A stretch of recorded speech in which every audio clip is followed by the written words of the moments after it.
History by Alam sir চ্যানেলে সবাইকে স্বাগত জানাই। ক্লাস 10 দশম শ্রেণীর ইতিহাস নিয়ে আজকের ক্লাস। তোমরা জানো ক্লাস 10 এর ইতিহাস সিলেবাসে তোমাদের টোটালে 8টি চ্যাপ্টার আছে। সেই 8টি চ্যাপ্টারই আমি আলোচনা করব। প্রত্যেকটা চ্যাপ্টারের উপরে তোমাদের দুটো করে ক্লাস থাকবে। আজকে আমরা আলোচনা করব তোমাদের ক্লাস 10 এর প্রথম অধ্যায় ইতিহাসের ধারণা। এই ইতিহাসের ধারণা বুঝতে গেলে তোমাদের দুটো ক্লাস অ্যাটেন্ড করতে হবে। দুটো ক্লাসের মাধ্যমে তোমরা প্রথম অধ্যায় তোমাদের সম্পূর্ণ হয়ে যাবে। অতএব শুরু করা যাক তোমাদের ক্লাস 10 এর প্রথম অধ্যায়। প্রথম অধ্যায়ের শুরুতেই তোমরা যদি নামকরণটা দেখো, তোমরা দেখতে পাবে তোমাদের অধ্যায়ের নামকরণ করা হয়েছে ইতিহাসের ধারণা। অতএব বুঝতেই পারছো যে এই চ্যাপ্টারে তোমাদের ইতিহাস সম্পর্কে আলোচনা করা হবে। তোমরা জানো এতদিন পর্যন্ত তোমরা যে ইতিহাস পড়েছো সেটা ছিল একটু অন্য ধরনের ইতিহাস। এতদিন পর্যন্ত ইতিহাস ছিল রাজরাজরার কাহিনী, ইতিহাস ছিল রাজা বাদশার কাহিনী, ইতিহাস ছিল সমাজের উচ্চবর্গীয়দের জীবন চর্চা, বিভিন্ন রাজ্যের উত্থান পতন, সমাজের উচ্চ শ্রেণীর মানুষের জীবন চর্চা। কিন্তু আমরা যদি দেখি ইতিহাস শব্দের অর্থ কি? ইতিহাস শব্দের অর্থ অতীতের কথা। অতএব অতীতের সমস্ত কথাই থাকা দরকার। সেই বিষয়টার উপরে আলোচনা শুরু হয়। দেখা যায় বিভিন্ন মার্ক্সবাদী ঐতিহাসিকরা, সেই মার্ক্সবাদী ঐতিহাসিকদের মধ্যে উল্লেখযোগ্য হচ্ছেন Tony Hobsbawm, Christopher Hill, E P Thompson, Rajani Palme Dutt, Sushobhan Sarkar, D D Kosambi, Romila Thapar, Ramsharan Sharma, Sumit Sarkar, Irfan Habib প্রমুখ। এই মার্ক্সবাদী ঐতিহাসিকরা সমাজের নিচু তলার মানুষের ইতিহাস তুলে ধরলেন। ভারতে 1970-এর দশক থেকে সাধারণ মানুষের নিচু তলার মানুষের অবদান নিয়ে গবেষণা রিসার্চ শুরু হয়, আলোচনা শুরু হয়। এই সম্পর্কে ফ্রান্সের একটি স্কুল, যে স্কুলের নাম হচ্ছে অ্যানাল স্কুল, সেই অ্যানাল স্কুলও ইতিহাসের সাধারণ মানুষের অবদান বিষয়ে আলোচনা শুরু করেন। তারাও রিসার্চ করতে শুরু করেন এবং সাধারণ মানুষের এই যে অবদান, তাদের অবদানকে ইতিহাসের গোচরে আনার চেষ্টা করেন। এই অ্যানাল গোষ্ঠীর যারা ঐতিহাসিক তাদের মধ্যে উল্লেখযোগ্য হচ্ছেন মার্ক ব্লক, লুসিয়ান ফেবর, ফার্নান্ড ব্রোদেল, রয় লাদুরি প্রমুখ। ইনারা ইতিহাসকে ব্যাখ্যা করলেন একটু অন্যভাবে। ইনারা ব্যাখ্যা করলেন যে এতদিন পর্যন্ত ইতিহাস আলোচনা হয়েছে উপর তলার ইতিহাস, অর্থাৎ এতদিন পর্যন্ত ইতিহাস লেখা হতো সমাজের উঁচু তলার মানুষদের, অর্থাৎ ইতিহাসের দৃষ্টিভঙ্গি ছিল হিস্ট্রি ফ্রম আপার, উপর তলার ইতিহাস, রাজা বাদশার ইতিহাস, সমাজের উচ্চ বর্গীয়দের ইতিহাস। সেই জায়গায় অ্যানাল গোষ্ঠীর ঐতিহাসিকরা রিসার্চ করে তাদের ইতিহাসের দৃষ্টিভঙ্গিকে একটু নিচের দিকে নিয়ে আসলেন। ইনারা ইতিহাসকে ব্যাখ্যা করতে শুরু করলেন সাধারণ মানুষের কন্ট্রিবিউশনের দিক থেকে, সাধারণ মানুষের কি অবদান ছিল।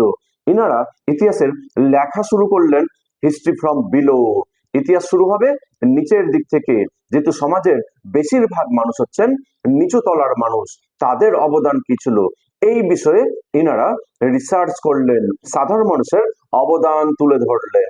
ভারতে 1980-র দশক থেকে আরেকটি স্কুল, মার্ক্সবাদেরই আরেকটা স্কুল, যে স্কুল অফ থটের নাম হচ্ছে সাবলটার্ন বা নিম্নবর্গীয় ইতিহাস চর্চা। এই নিম্নবর্গীয় ইতিহাস চর্চা ইনারাও সাধারণ মানুষের অবদানকে বেশি করে হাইলাইট করার চেষ্টা করলেন। ইনারাও ইতিহাসে সাধারণ মানুষের অবদান বিষয়ে ওনারা কাজ করলেন, রিসার্চ করলেন, গবেষণা করলেন এবং সাধারণ মানুষের অবদানকে সকলের সামনে তুলে ধরলেন। এই যে নিম্নবর্গীয় ইতিহাস চর্চা বা সাবলটার্ন ঐতিহাসিক আমরা যাদেরকে বলছি, তাদের মধ্যে উল্লেখযোগ্য হচ্ছেন রণজিৎ গুহ, পার্থ চট্টোপাধ্যায়, জ্ঞানেন্দ্র পাণ্ডে, শাহিদ আমিন, সুমিত সরকার, দীপেশ চক্রবর্তী, গৌতম ভদ্র, সুদীপ্ত কবিরাজ প্রমুখ। অর্থাৎ ইনাদের অবদানের ফলে এতদিন পর্যন্ত ইতিহাস যেখানে সীমাবদ্ধ ছিল রাজরাজরার কাহিনী বা রাজ কাহিনীর মধ্যে বা সমাজের উচ্চবর্গীয় শ্রেণী, এখনকার যে ইতিহাস সেই ইতিহাসকে বলা হচ্ছে নতুন সামাজিক ইতিহাস। এবং এই নতুন সামাজিক ইতিহাস হচ্ছে আধুনিক ইতিহাসের জননী। তাহলে আমরা বুঝতে পারলাম যে এই যে মার্ক্সবাদীদের বক্তব্য, অ্যানাল গোষ্ঠীর বক্তব্য, সাবলটার্ন বা নিম্নবর্গীয়দের বক্তব্য, এদের বক্তব্যের ফলে দেখা যাচ্ছে আধুনিক ইতিহাস চর্চায় নতুন নতুন শাখা বেরিয়ে আসে, নতুন নতুন বৈচিত্র্য বেরিয়ে আসে। আমরা এই বৈচিত্র্যগুলো আলোচনা করলে তোমাদের আরো সহজ হবে। প্রথমেই যে শাখাটার উপরে আমরা আলোচনা করব সেটা হচ্ছে খেলার ইতিহাস। খেলা, তোমরা এতদিন পর্যন্ত খেলাধুলা করেছো, খেলাধুলার বই পড়েছো, কিন্তু এখন দেখো ইতিহাসের মধ্যে খেলাধুলাও অন্তর্ভুক্ত হয়েছে। খেলাধুলার উপরেও রিসার্চ হয়েছে। খেলা 1911 সাল, সেই 1911 সালে বাংলার মোহনবাগান দল খালি পায়ে ফুটবল খেলে ইংরেজ ক্লাবকে পরাজিত করে এবং আইএফএ শিল্ড জয়ী হয়। সেই 1911 খ্রিস্টাব্দের বাংলার মোহনবাগানের জয়, সেটি ভারতীয় জাতীয়তাবাদের ইতিহাসে খুবই গুরুত্বপূর্ণ বিষয়।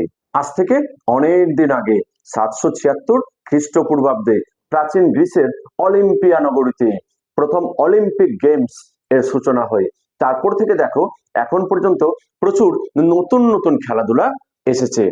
এই খেলাধুলার উপরে রিসার্চ করে, গবেষণা করে খেলাধুলাকেও ইতিহাসের বিষয়বস্তু হিসেবে তুলে ধরেছেন।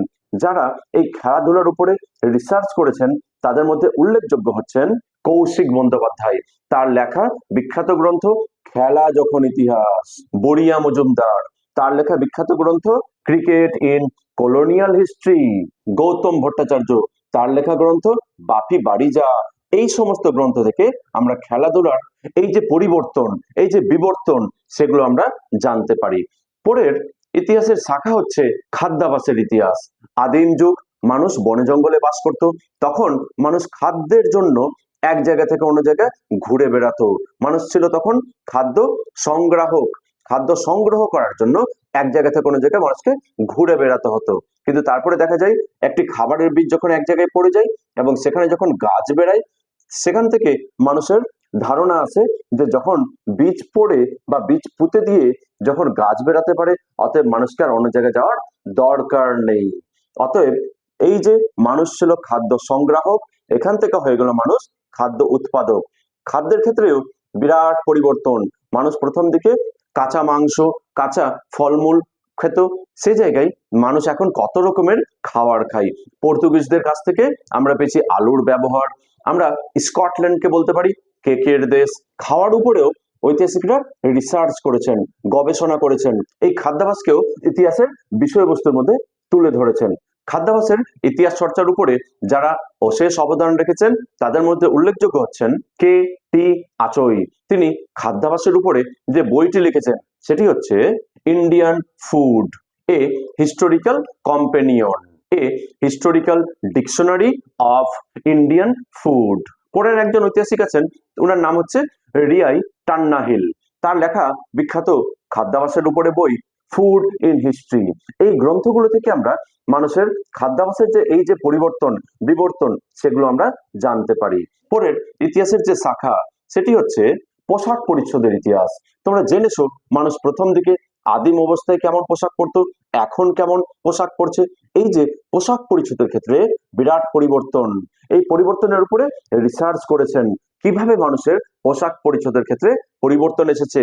কলকাতার জোড়াসাঁকোর ঠাকুর বাড়ির মহিলাদের অনুকরণে ভারতে শাড়ির প্রচলন শুরু হয়। পোশাক পরিচ্ছদের ইতিহাসের উপরে যারা রিসার্চ করেছেন, গবেষণা করেছেন, তাদের মধ্যে উল্লেখযোগ্য হচ্ছেন কার্ল কোহলার। তার লেখা বিখ্যাত পোশাক পরিচ্ছদের উপরে গ্রন্থ হচ্ছে পোশাকের ইতিহাস। মলয় রায়ের লেখা পোশাক পরিচ্ছদের উপরে বই বাঙালির বেশবাস, বিবর্তনের রূপরেখা। এই বইগুলো থেকে আমরা পোশাক পরিচ্ছদের ক্ষেত্রে কিভাবে পরিবর্তন হয়েছে, কিভাবে বিবর্তন এসেছে, সেগুলো আমরা জানতে পারি। পরের ইতিহাসের একটি শাখা সেটা হচ্ছে শিল্প চর্চার ইতিহাস। শিল্প চর্চার মধ্যে সঙ্গীত, নৃত্য, নাটক, চলচ্চিত্র সবই এসে পড়ে। সঙ্গীতের ক্ষেত্রে কিভাবে পরিবর্তন এসছে তার উপরে বেশ কিছু ঐতিহাসিকরা রিসার্চ করেছেন। নৃত্যের ক্ষেত্রে কিভাবে পরিবর্তন এসছে তার উপরে বেশ কিছু ঐতিহাসিকরা রিসার্চ করেছেন, গবেষণা করেছেন। নাটকের ক্ষেত্রে কিভাবে পরিবর্তন এসছে সেই বিষয়ে ঐতিহাসিকরা রিসার্চ করেছেন, গবেষণা করেছেন।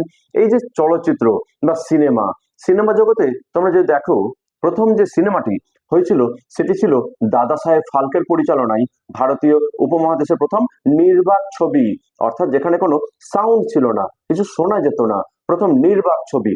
সেই সিনেমাটা, সেই চলচ্চিত্রটা হয়েছিল কবে? আজ থেকে প্রায় 110 বছর আগে। কবে? সেটা ছিল 1913 সাল। 1913 সালে প্রথম রাজা হরিশ্চন্দ্র, এটি ছিল ভারতের প্রথম নির্বাক ছবি। তারপরে দেখা যায় 1931 সাল, সেই সময় দেখা যায় ভারতে হয় সবাক ছবি। সেই সবাক যুগের বা যেখানে সাউন্ড ছিল, কথা শোনা যেত, সেই সবাক যুগের প্রথম সিনেমা ছিল দেনা পাওনা জামাই ষষ্ঠী। পরের ইতিহাসের যে শাখাটি নিয়ে আমরা আলোচনা করব সেটি হচ্ছে স্থাপত্যের ইতিহাস। তোমরা দেখবা ভারতের বিভিন্ন জায়গায় বিভিন্ন উল্লেখযোগ্য স্থাপত্যগুলো আছে, বড় বড় বিল্ডিং গুলো আছে, অট্টালিকাগুলো আছে। যেমন উল্লেখযোগ্য হচ্ছে 1800 খ্রিস্টাব্দে ফোর্ট উইলিয়াম কলেজ প্রতিষ্ঠা হয়। 1770 খ্রিস্টাব্দে হেস্টিংস হাউস গড়ে ওঠে। 1784 খ্রিস্টাব্দে এশিয়াটিক সোসাইটি গড়ে ওঠে। এই যে বিল্ডিং গুলো, এই যে স্থাপত্যগুলি কার আদলে তৈরি হয়েছিল, কারা তৈরি করেছিল, কতদিন সময় লেগেছিল, কাকে অনুসরণ করে তৈরি করা হয়েছিল, এই বিষয়ে ঐতিহাসিকরা রিসার্চ করেছেন, গবেষণা করেছেন। তার ফলে এই স্থাপত্য শিল্প এখন বর্তমানে ইতিহাসের বিষয়বস্তু। পরের যে শাখা সেটি হচ্ছে দৃশ্য শিল্প। দৃশ্য শিল্প বলতে মেনলি দুটো বোঝায়, এক হচ্ছে ছবি আঁকা, দুই হচ্ছে ফটোগ্রাফি। আমরা যদি আঁকা ছবি পেয়ে নিই, সেই আঁকা ছবি থেকেও আমরা অনেক কিছু ধারণা করতে পারি। সেই আঁকা ছবি থেকেও আমরা বলতে পারবো যে চিত্রশিল্পী সেই ছবিটা এঁকেছেন তখনকার সিচুয়েশন কেমন ছিল, তৎকালীন কোন পরিস্থিতিতে, কোন পটভূমিকায় তিনি এই ছবিটি এঁকেছেন, বা সমাজের কোন দিকটিকে তিনি তুলে ধরার চেষ্টা করেছেন। একইভাবে আমরা যদি কিছু ফটোগ্রাফি পেয়ে নিই, যদি তোলা ছবি পেয়ে নিই, সেই ছবি থেকে সেটা ক্যামেরায় তোলা হতে পারে, সেই ছবিতে পাওয়া ব্যক্তি সম্বন্ধে অনেক কিছুই ধারণা করতে পারি। ব্যক্তিটির দেখতে কেমন, তার আকার প্রকৃতি কেমন, তার বেশভূষা কেমন ছিল ইত্যাদি সেই ছবি থেকেও আমরা বুঝতে পারি। তারপর একবার ভাবো যে মানুষ যখন এক জায়গা থেকে দূরবর্তী কোনো জায়গায় যখন যেত, তখন কিভাবে যেত, বা এক জায়গা থেকে অন্য জায়গায় মাল কিভাবে নিয়ে যেত? হ্যাঁ, ঠিক ভেবেছো, কিভাবে নিয়ে যেত? নৌকোয় করে, বা জলপথে, বা ভেলা তৈরি করে। সেই ভেলা তৈরি করে সেটিকে নদীতে বা নদীতে ভাসিয়ে দিয়ে, জলের মধ্যে ভাসিয়ে দিয়ে এক জায়গা থেকে অন্য জায়গায় মালপত্র নিয়ে যেত, ব্যবসা বাণিজ্য করত। সেই যানবাহন, যোগাযোগ ব্যবস্থাও এখন ইতিহাসের বিষয়বস্তু। এই যাতায়াতের তিনটি মাধ্যম আছে, সেটি হতে পারে স্থলপথ, সেটি হতে পারে জলপথ, বা হতে পারে আকাশপথ।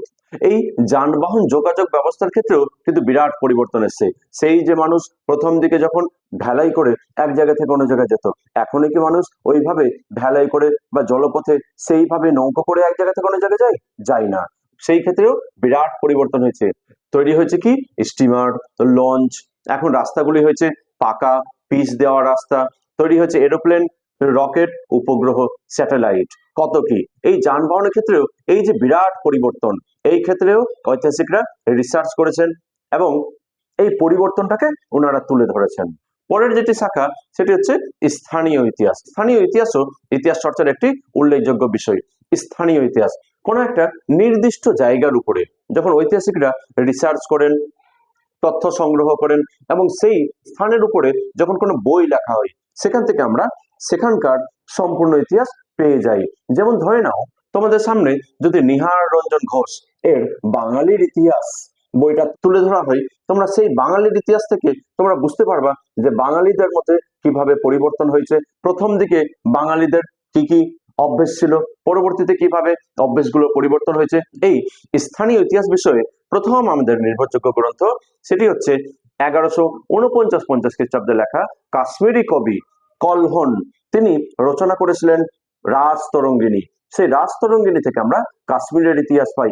এইভাবেই আমরা যদি নির্দিষ্ট এলাকার, নির্দিষ্ট স্থানের ইতিহাস জানতে চাই, তবে আমাদের জানতে হবে সেই স্থানের উপরে লেখা বই থেকে। পরের শাখা হচ্ছে শহরের ইতিহাস। তোমরা লক্ষ্য করবে বেশিরভাগ মানুষ গ্রামে বাস করেছিল, সেই গ্রাম থেকে মানুষ বিভিন্ন কারণে কাজের তাগিদে শহরে চলে আসে, ফ্যাক্টরি গড়ে ওঠে, সেই ফ্যাক্টরিতে কাজ করতে শুরু করে, এবং তারপরে দেখা যায় মানুষ সেই ফ্যাক্টরির চারপাশে বসবাস শুরু করে, বিভিন্ন সুযোগ সুবিধা বৃদ্ধি করা হয়, তার ফলে দেখা যায় মানুষ আরো বেশি পরিমাণে মানুষ সেখানে বাস করে এবং গড়ে ওঠে কি শহর। এইভাবে ফ্যাক্টরি বা শিল্প গড়ে ওঠার ফলে অনেক নতুন নতুন শহর গড়ে উঠেছিল। আবার অনেক সময় দেখা যায় অনেকগুলো শহর শিল্প ধ্বংস হওয়ার ফলে শ্রীহীন হয়ে গেছিল বা শহরগুলো ধ্বংস হয়ে গেছিল। এই যে শহরের পরিবর্তন, শহরের উত্থান পতন, এই বিষয়ে ঐতিহাসিকরা রিসার্চ করেছেন, গবেষণা করেছেন এবং এই শহরের ইতিহাসও বর্তমান ইতিহাসের বিষয়বস্তু। পরের যে শাখা সেটি হচ্ছে সামরিক ইতিহাস। আচ্ছা ভাবো, প্রথম দিকের যে যুদ্ধ, প্রথম দিকে যুদ্ধ কেমন হতো? প্রথম দিকে মানুষে যুদ্ধ হতো পাথর ছুঁড়ে, গাছের ডাল দিয়ে। এখনো কি সেইভাবেই যুদ্ধ হয়? একদমই হয় না। তোমরা জানো 1526 সাল যখন বাবর ভারত আক্রমণ করেছিলেন এবং তিনি ভারতে প্রথম কামানের ব্যবহার করেছিলেন, দূর থেকে বোমা ফেলে দিয়ে ধ্বংস করে দেওয়া। এই যে কামানের ব্যবহার প্রথম বাবরই শুরু করেছিলেন এবং তার ফলে দেখা যায় যুদ্ধক্ষেত্রে এক বিরাট বড় পরিবর্তন চলে আসে। আধুনিক কালে এই সমর বিদ্যায় বা যুদ্ধক্ষেত্রে আরো বেশি পরিবর্তন এসছে। যুদ্ধাস্ত্র তৈরি বা যুদ্ধক্ষেত্রে এই যে পরিবর্তন, এই বিষয়েও ঐতিহাসিকরা রিসার্চ করেছেন, গবেষণা করেছেন এবং সেটিও এখন বর্তমান ইতিহাসের বিষয়বস্তু। পরের যেটি ইতিহাসের একটি উল্লেখযোগ্য শাখা সেটি হচ্ছে পরিবেশের ইতিহাস। মানব সমাজের উপরে পরিবেশের প্রভাব এবং জলবায়ু পরিবর্তনের ফলে মানুষের প্রতিক্রিয়া, এই বিষয়েও ঐতিহাসিকরা রিসার্চ করেছেন, গবেষণা করেছেন। তোমরা শুনেছো গল্প আকারে যে বেশ কিছু কর্মী এসেছিল গাছ কাটার জন্য, তখনই আদিবাসীরা এগিয়ে এসেছিল এবং তারা গাছগুলোকে চিপকে ধরেছিল। এই যে পরিবেশ রক্ষার জন্য, গাছকে রক্ষার জন্য তাদের আন্দোলন, এটি হচ্ছে চিপকো আন্দোলন, যেটি হয়েছিল 1974 খ্রিস্টাব্দে। তারপরে তোমরা জানো নর্মদা নদী ভারতের একটি উল্লেখযোগ্য নদী এবং এই নর্মদা নদীতে বাঁধ দিতে গিয়ে দেখা যায় প্রচুর মানুষের জীবন জীবিকার উপরে প্রভাব পড়ে। তাই নর্মদা নদীতে বাঁধ দেওয়ার বিরুদ্ধে তারা আন্দোলন শুরু করেন এবং তার ফলে দেখা যায় নর্মদা বাঁচাও আন্দোলন, যেটি হয়েছিল 1985 খ্রিস্টাব্দে। তোমাদের অনেক সময় পরীক্ষায় কোশ্চিন আছে যে পরিবেশগত দুটি আন্দোলনের নাম লেখো, সেই ক্ষেত্রে তোমরা এই দুটো আন্দোলনের নাম উল্লেখ করতে পারো, চিপকো আন্দোলন এবং নর্মদা বাঁচাও আন্দোলন। এই যে পরিবেশের এত পরিবর্তন, এই পরিবেশের পরিবর্তনের উপরেও ঐতিহাসিকরা রিসার্চ করেছেন, গবেষণা করেছেন, বই লিখেছেন এবং তাই পরিবেশের ইতিহাসও হয়ে উঠেছে ইতিহাসের একটি শাখা। পরের ইতিহাসের শাখাটি হচ্ছে বিজ্ঞান প্রযুক্তি চিকিৎসাবিদ্যার ইতিহাস। আমরা জানি প্রাচীন ভারতেও এই বিজ্ঞান প্রযুক্তি চিকিৎসাবিদ্যার চর্চা হতো এবং আমরা তার প্রমাণ হিসেবে বলতে পারি আর্যভট্টের লেখা আর্যভট্টীয়, আর্য সিদ্ধান্ত প্রভৃতি গ্রন্থের কথা। আমরা বলতে পারি বরাহমিহিরের লেখা পঞ্চ সিদ্ধান্তিকা, বৃহৎ সংহিতা। আমরা বলতে পারি সুশ্রুতের লেখা সুশ্রুত সংহিতা। আমরা বলতে পারি চরকের লেখা চরক সংহিতা প্রভৃতি গ্রন্থের কথা।